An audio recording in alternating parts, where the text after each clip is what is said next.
مجھ سے جب کبھی کوئی آ کے کسی آدمی نے خطبہ جمعہ کے بعد یہ کہا نا کہ آپ نے فلاں موضوع کے اوپر جمعہ پڑھائیں یا فلاں موضوع کے اوپر جمعہ نہیں پڑھایا، تو میں اکثر ایسے ہوتا تھا کہ وہ میں نے اس پہ گفتگو کی ہوتی تھی، تو میں اسے یہ بات پوچھتا تھا کہ آپ کو مسجد دارالسلام میں جمعہ پڑھتے کتنا عرصہ ہو گیا؟ تو وہ اکثر لوگ کہتے تھے جی اصل میں نے فلاں جگہ چھٹی کر لی، میں ریگولر نہیں ہے۔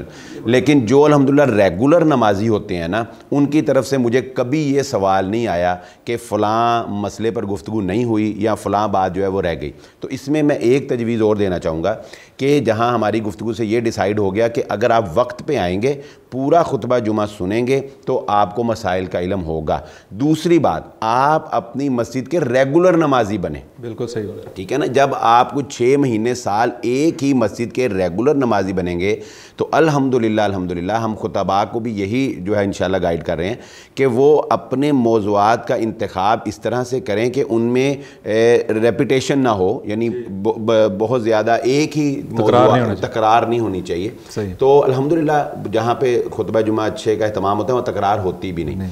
تو جب آپ 6 مہینے سال 2 سال کسی ایک مسجد میں ریگولر نماز پڑھیں گے جمعے کی اور پابندی کے ساتھ پڑھیں گے تو آپ کی یہ تشنگی نہیں رہے گی کہ فلاں ٹاپک پہ گفتگو نہیں ہوئی، کیونکہ جب رمضان آئے گا رمضان پہ گفتگو ہوگی، جب عید الاضحیٰ آئے گی اس پہ گفتگو ہوگی، جب حج آئے گا حج پہ گفتگو ہوگی، جب ربیع الاول آئے گا اس پہ ہوگی، تو آپ کو اسی طرح صحابہ پہ ہوگی، حضرت عمر پہ ہوگی، حضرت حسین۔